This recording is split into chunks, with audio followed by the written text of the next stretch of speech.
Olá! Nessa nossa análise de hoje, a gente vai mergulhar fundo em um modelo bem interessante de avaliação de risco de fornecedores. A ideia central aqui é poderosa, viu? Basicamente, como é que a gente pode usar a matemática para traduzir a incerteza da nossa linguagem, palavras como talvez ou acho que é bom, em uma decisão concreta. E isso em cenários super críticos, como o de ajuda humanitária. Então, o problema que esse estudo ataca de frente é exatamente este.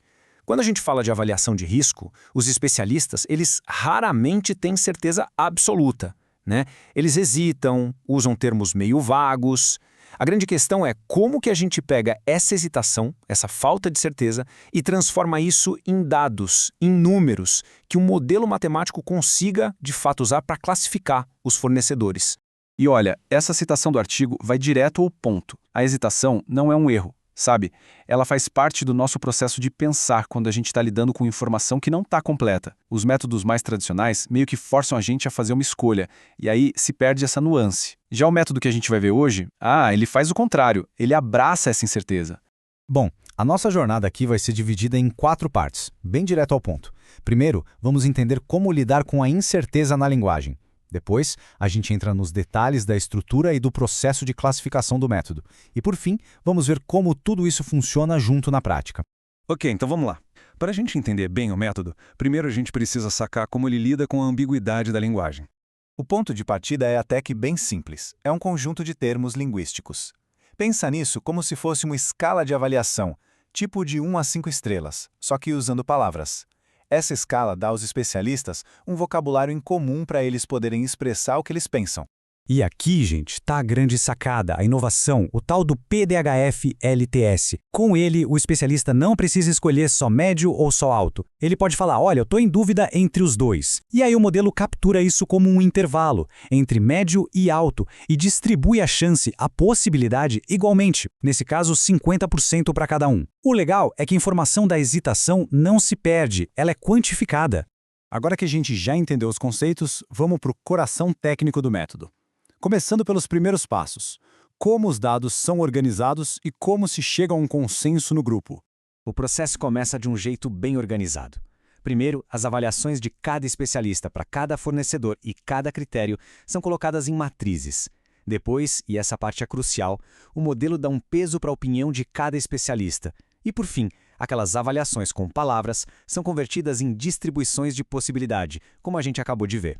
Esse passo do consenso é fundamental. Em vez de simplesmente tratar todas as opiniões como se tivessem o mesmo valor, o modelo é inteligente. Ele identifica quais especialistas estão pensando mais parecido com a média do grupo e dá um peso maior para a opinião deles. Isso, claro, torna a decisão final muito mais forte e confiável. E como isso funciona? Bom, com matemática. O modelo calcula uma espécie de distância entre o que cada especialista avaliou e a avaliação coletiva do grupo. Pensa assim, é como medir o quão longe uma opinião está da média geral. Quanto menor essa distância, ou seja, quanto mais alinhado com o grupo, maior vai ser o peso, representado por aquela letra grega lambda que aquele especialista vai receber. E essa tabela aqui ilustra isso perfeitamente. Olha só, para o fornecedor A1, o especialista 2, o DM2, tem um maior peso, 0,43. Isso indica que a opinião dele estava mais perto do consenso do grupo para aquele fornecedor. Agora, já para o fornecedor A3, foi o especialista 3 que teve o maior peso. O modelo faz isso para cada uma das alternativas. Certo. Com as opiniões já com seus devidos pesos, o modelo agora parte para a fase de cálculo, que é o que vai nos levar para a classificação final dos fornecedores. Então, os próximos passos são esses. Primeiro, juntar as matrizes de cada especialista já com os pesos e uma única matriz coletiva. Depois, o modelo define 2 pontos de referência, o melhor cenário possível e o pior cenário possível. E por fim, ele mede a distância de cada fornecedor real em relação a esses 2 extremos. Essas soluções ideais, a PIS e a NIS, são tipo o norte e o sul da nossa bússola de avaliação. A solução ideal positiva é um fornecedor teórico perfeito que tem nota máxima em tudo. Já a negativa é o oposto, tem nota mínima em tudo. Elas servem como referências fixas para uma comparação objetiva. E todo esse cálculo nos leva ao resultado final, um único número, chamado de coeficiente de proximidade relativa, ou RCI. Essa pontuação resume todo aquele processo complexo e nos diz, de forma bem objetiva, o quão bom é cada fornecedor. A fórmula que calcula esse RCI parece simples, mas ela é muito poderosa. Basicamente, ela divide a distância do fornecedor até o pior cenário, que é o D-, pela soma da distância até o pior cenário, mais a distância até o melhor cenário, que é o D+. Vamos tentar entender a lógica por trás disso. Então, o ponto crucial é esse. D+, mede quão longe um fornecedor está do perfeito. E o D-, mede o quão longe ele está do terrível. A fórmula, então, combina essas duas medidas em uma pontuação só. A lógica é a seguinte, ó. Um bom fornecedor, ele está bem longe do pior cenário, certo? Então o D- dele é grande. Ao mesmo tempo, ele está pertinho do melhor cenário. Então o D+ dele é pequeno. Se a gente olhar para a fórmula, um D- grande em cima e um D+ pequeno embaixo, resulta num valor de RCI alto, perto de 1. O contrário acontece com o fornecedor ruim, e aí o RCI dele fica perto de 0. Simples assim.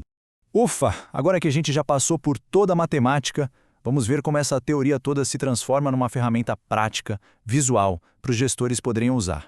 Esse fluxograma aqui do estudo mostra o processo de ponta a ponta. A parte que a gente acabou de detalhar, o método PDHF-TSOPS, fica ali no estágio 2, na aplicação dos modelos computacionais. Ele faz parte de um processo maior, que começa com a definição do problema e termina com a classificação e o plano de ação. E aqui está a cartada final da aplicação. O método, na verdade, é rodado 2 vezes, uma vez para os critérios que aumentam o risco e outra para os critérios que reduzem o risco. Isso gera 2 notas, 2 scores de RCI para cada fornecedor, e eles se tornam as coordenadas x e y numa matriz de risco. E esse aqui é o resultado prático. A gente vê claramente os fornecedores ali posicionados na matriz. O A3 e o A4 caíram no quadrante de baixo risco, enquanto o A1 e o A2 ficaram em risco intermediário. Em vez de só uma lista, um ranking, os gestores recebem uma categorização visual que já diz o que precisa ser feito. Resumindo, o que a gente tira de mais importante daqui é, primeiro, o método consegue pegar a complexidade da linguagem humana, incluindo a hesitação, e transformar em números. Segundo, ele melhora a qualidade da decisão em grupo, porque ele valoriza o consenso. E terceiro, ele entrega um resultado visual, muito mais fácil de interpretar e que ajuda na decisão estratégica. E para a gente fechar, fica uma reflexão. Esse método foi aplicado aqui para fornecedores, mas a capacidade dele de transformar incerteza em clareza, isso é universal. Onde mais a gente poderia usar uma abordagem como essa para tomar decisões mais inteligentes, mais robustas, no meio de tanta incerteza?